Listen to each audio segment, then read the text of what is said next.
ivadare pamusoro ivabereki ndine nyaya yangu iri kundibva mwoyo nepfungwa zvose. Ndine mwanasikana wangu anovachiedza matangira, akazvara mwana wake muna 2011 achingonetsana nemurume wake pandaigara muredhioni mani. Saka aimbodzoka nemurume wake vanetsana. Inini seshirikadzi yanga yarwadziwawo kukudza vanasikana vayo vatatu chiedza ari dambu. Aiti akadzoka achiti ndarohwa nemurume, ndaiti idya uzorore, asi haurari pano, dzoka, nekuti wakaramba kuenda kuchikoro uchida kuroorwa. Saka anenge atobuda mumba mangu watobuda. Saka zvakatora nguva kusvika nhumbu yaanga atizira anayo yazvarwa mwana musikana. Mwana azvarwa musikana wangu anongoita 3 months vaingorowana vachingorowana kusvika pekuti mwana wangu uyu akazoronga nehanzvadzi yangu iri South Africa kuRustenburg nemurooro wangu anogara kuHobba. Vachibva varonga kuti tete wedu musoja, vakakuchengetai muri vadiki baba wenyu wafa. Saka iwewe wotosiya mwana ndoenda newe kuSouth Africa, unosenzera chii mwana wako? Inini ndakakudza vana vangu ndichijamba bhodha kuenda kuMozambique. Dhei iroro ndakatobuda ndikaenda kuMozambique ndikasiya second born yangu yanga yapedza kunyora form 4 ari pamba nemunin'ina wake anga achida kunyora grade 7. Ndakadzoka vachinyararidza mwana we6 months nguva dzati akuma7. Ndisati ndambozorora ndakatotuka vana ndikati kana kwawira mwana anenge akuda mai wake, nekuti mwana mudiki anoyamwa, motamba nemwana masikati, zuva rovira moendesa kwa mai wake.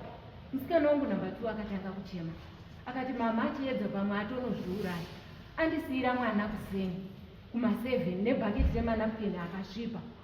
Pandaenda kunogeza ndichitodzoka ndangoswera nemwana, ndaenda kumba kwake mwana achichema ndamushaya, asi maketeni hakuna. Ndadongorera nemumahwindo ndaona mumba hamuna kana chidziyo chirimo. Inini hangu ndandisina kumbobvira ndakaenda kumba kwake ndandisingazivi zvaiva mumba umu. Mozi yandakapererwa ndikaenda patakishopu ndikatenga mukaka ndikatenga serelani ndikadzoka ndikagezesa mwana necold water manheri iwayo ndikafidha mwana ndikarara. Mangwana acho kuseni ndakamuka kubatsira musikana wangu namba 2 uyu basa ndichiitira kuti asare nemwana ini ndimhanye kutaundi ndinotenge mukaka unokodzera kuti ndipe mwana ndichiri mushishi yekutsvaga kuti mai vacho vanga vavaenda kupi. Ndisati ndaenda kutakishopu nditenge zvekuti mwana ambosara achipuwa, ndakatotora mutsvairo ndichiti nditsvaire mumba. Ndakazwa mutsvairo uri kuguma plastic pasi pemubhedha wangu. Ndichibva ndapfugama kutarisa pasi pemubhedha ndakaona ipepa bhegi rine gaba renani ne1 lita yedovi nevhasilini hombe nemapamba 10. Ndakadaidza musikana wangu namba 2 ndikati naiwe pasiwa zvinhu izvi pasi pemubhedha, wanga uripi? Zvikanzi mama ndofunga ndandaenda kunowacha. Ndakabva ndaita suspicious kuti mwana wangu anogona kunga atoenda kure achisiya mwana achikuda mukaka wamai. Ndakabva ndajusa foni yangu, anga asati amawhatsapp achiri makozi. Pandafona mari yakati wandi, mumhuri medu takaberekwa tiri 4, wana akashayika. Saka vaviri vave vemumhuri mangu vari kuSouth Africa, munin'ina wangu nehanzvadzi yangu. Ndakabva ndajusa foni pandafonera munin'ina wangu, akati sisi chiedzana kumbouya kuno. Munhu haangakwiri bhazi kuZimbabwe kuuya South Africa asina kuti nditambire. Ndakabva ndagara ndobva ndaita 3 days. Rechifomba ndafonera kuti hanzvadzi yangu iri kuRustenburg nekuti airtime ndandisina. Ndafonera hanzvadzi yangu yakatoti hari kuno, akasvika nemuroora wako. Vakatondiudza vasati vasimuka. Ndakabatikana.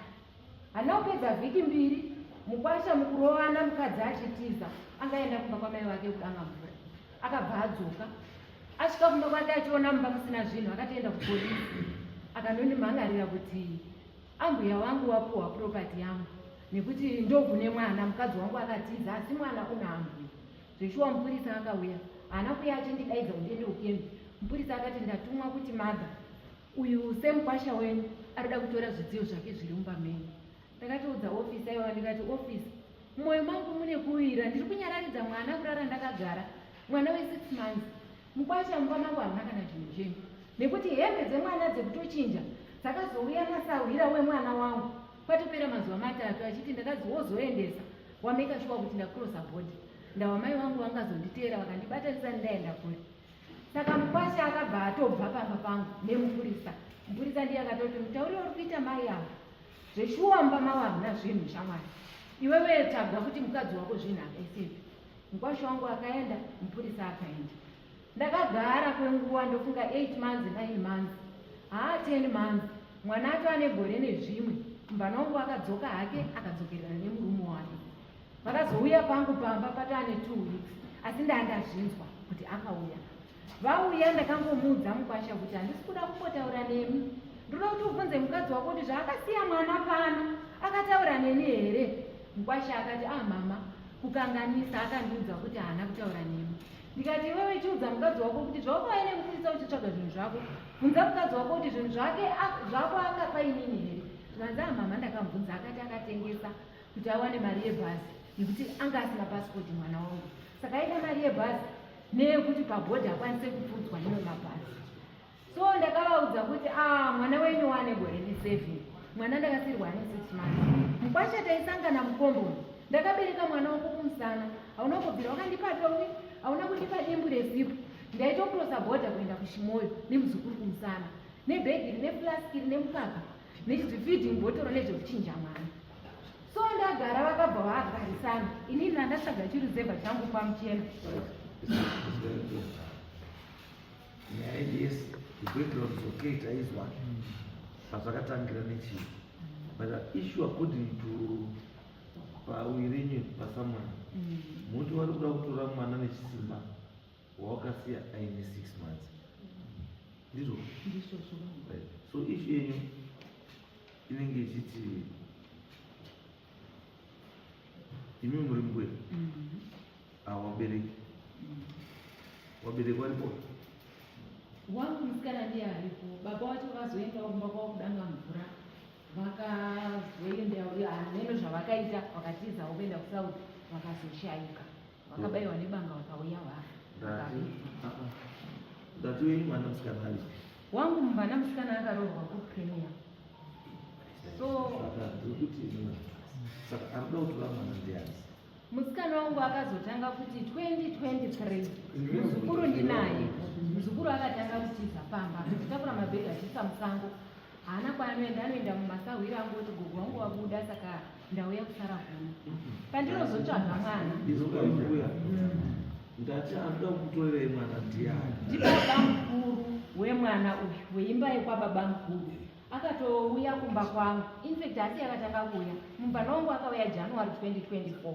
Pese apa hauyi. Auya January 2024 ndandisipo. Akasvika mwana aripo pamba, akati kumwana wake rongedza. Anzi akatanga kuti gogo waende, zvanzi ati gogo waenda kugadhini remadziri kadistance. Zvikanzi rongedza hembe tiende, ndoda kuendesa kuhama dzababa wako. Ani nemwana ndakati ndiri ndega pano. Abatora mugomo pamugodhi wemugaka chiwanzi, kaenda kubathing room.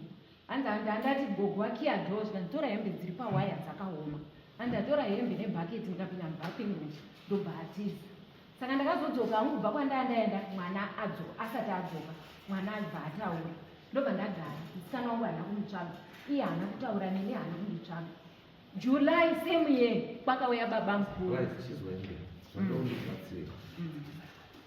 Kana imwe kuti musakunetsei, yes, munokwanisa kunge makagara nemwana kubva mwana ne6 months, but hazvidi kuti ndiri mai kana baba vemwana. Mai nababa vemwana vari chii? Asi munhu ari outside that asiri mai kana baba hapasi kukutorerei mwana iyi. The only person akwanisa kukutorerei mwana iyi ndimai wacho. Kana mai akauya achiti ndoda mwana ndimenese kuhama dzangu, ndimai wacho. Baba mukuru wacho haana makakuya ndeikwa munhu achita zvinhu zvamwana. Ndo ndinofanira ndikubatsira. Ukanadaro ndinichenda kumapurisa. Ndine pepa rekucivil court. Vauya July, baba mukuru avega, ende musikana wangu gotwe rangu anga aripo. Vauya ndakavanyima mwana. Civil court kuti Civil court, musikana wangu wacho haana kuuya nekuti wangu mubvana ndianga atonhangara kucivil court. Ndichibva ndaenda kukoti. Civil court yakati mama, it seems kuti vanhu ava baba mukuru ava vauya pamba penyu pasina 1 week wenyu auya pano. Endai kwaishe kunzvimbo kwamunogara nekuti munogara kuruzevha. Zvishuwa ndakauya ndikaenda kwaSabhuku, ndikaenda kwaishe wangu. Ndikasiya mafoni nhamba emukwasha uyu baba mukuru wemwana vanga vauya neye mwana wangu. zvichiwa wakabva watodayira ndiripo zvikanzi ndiri bhizi ndichakupai dheti ndini kana ndave free ndiwo mukwasha wangu wani zvichiwa ndadzoka kubhonda kunyamasi ndinadzo dziri pasamanisi rangu ndofunga riri padhuze ndakadzisa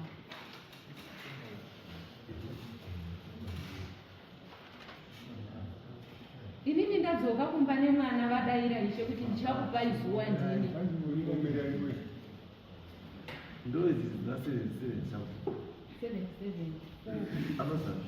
handizi first name wakangonditi mutenga senheme yemukwasha vachizviti ndibaba mukuru wasara variwo mutenga mududu une nyaya lendi mududu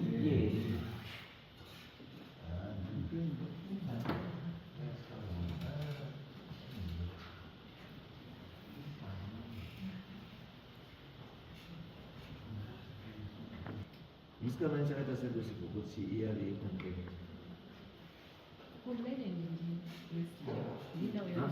not kana musipokoti makazombotaura naye ichitaura nemwana mukuti rizina yake kuenda kutengerechi because anombosonga kakati kusipokotya akaita application for guardianship imwana kuti apiwe zviri pamutemo zvingaunganechii nemwana ane makore makani ane 14 years imaina saka maina anonoka mwana wavo but the fact kuti akaroorwa andizvo izvozvo zvinobvisa custody futi kwaari because akatoroorwa somewhere else asina zvinoitika manhu pamutemo izvoti baba mukuru wou anditi haana maturamiro ekuti aendese auya atore mwana anditi pamwe pacho mwana mai anokwanisa kuisa mwana under guardianship yemunhu waanotrasta samai wake saka inini what you do now munoenda kucivil court anditi madzoka ikoko munoisa application for guardianship anditi inoita communication mai havatauri mwana musikana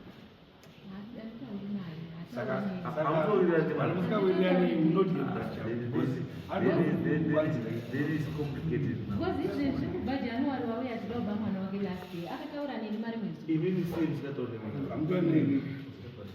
ndiri josephoni yangu kufona kukwasha kune 12 years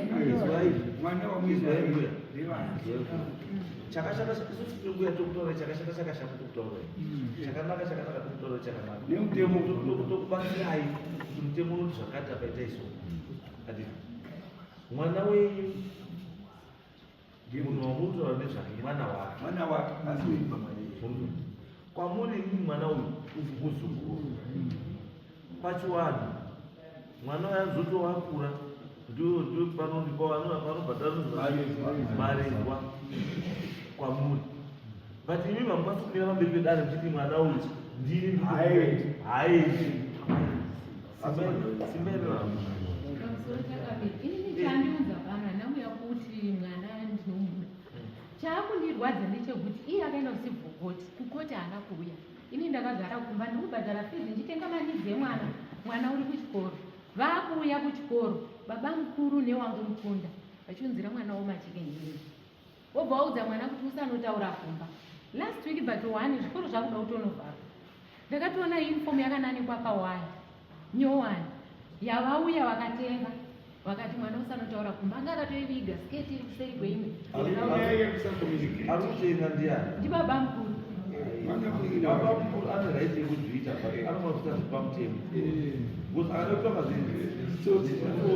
that's the problem saka ini ndabva ndaremerwa kuti vakadaidzwa kwaishe ndanzi musivhokoti ndanzi namadhi kuti ndiende kwaishe havana kuuya saka ndochidi vari kuenda kuchikoro ndakatoenda kuchikoro iko kunobvunza maticha ngozi mwana abva wokumba ndenichiti wakumaticha maticha mwana akabudawo ndoti mwana ndaanaye ndakabva ndofunga kuti pari kupuhwa majikeni ini vachatora mwana wavo yes but wangu uyu anodzokazve onditi ndauya kumwana wangu havana kutaura neni but baba vakatosvika bamba pangu July tikataura tese vakadzoka kumba kwavo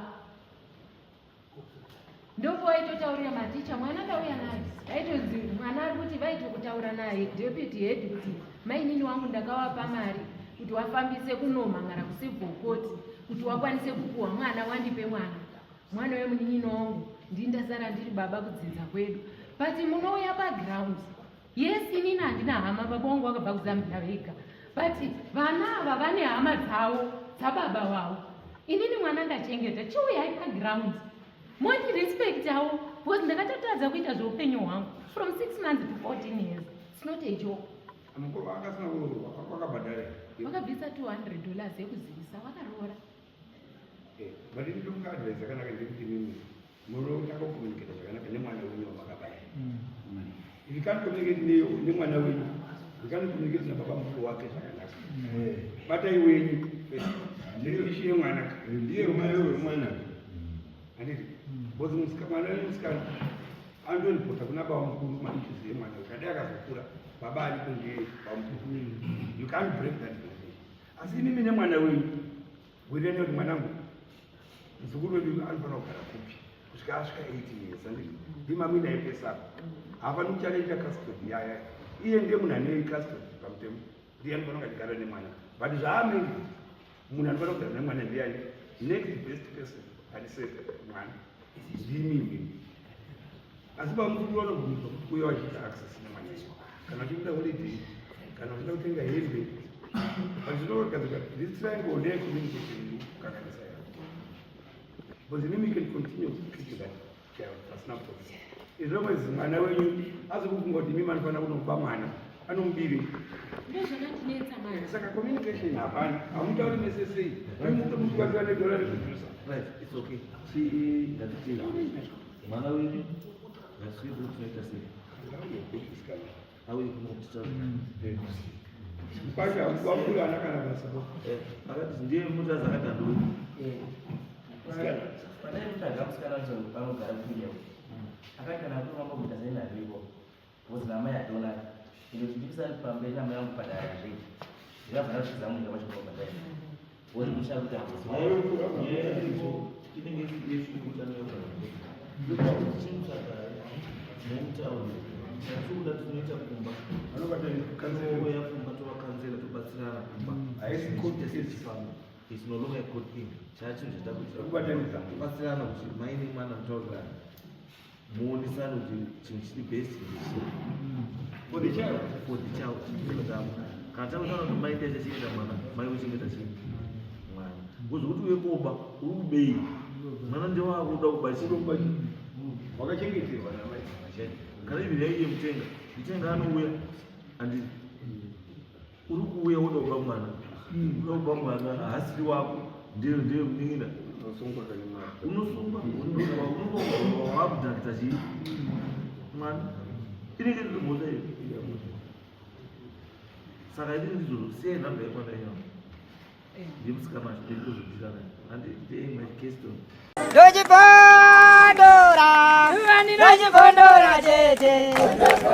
Teachkatch MTV inokupa inyaya dzakasiyana-siyana dzinoitika mumatunhu atigere neakatikomberedza, dzinotyisa, dzinofundutsa, dzinokatyamadza pamwe chete nedzinosetsa. Kuti musarasikirwe nenyaya idzi, munoenda paYouTube channel yedu Teachkatch MTV, mondo subscribe ipapo, musakanganwe kulaika pamwe chete nekushare, musazokoshiwe kupfanya kabhatani ako ndokabheroka kuitira patinokanda chinopisa munoyeuchidzwa. Teachkatch MTV tinodzifambira.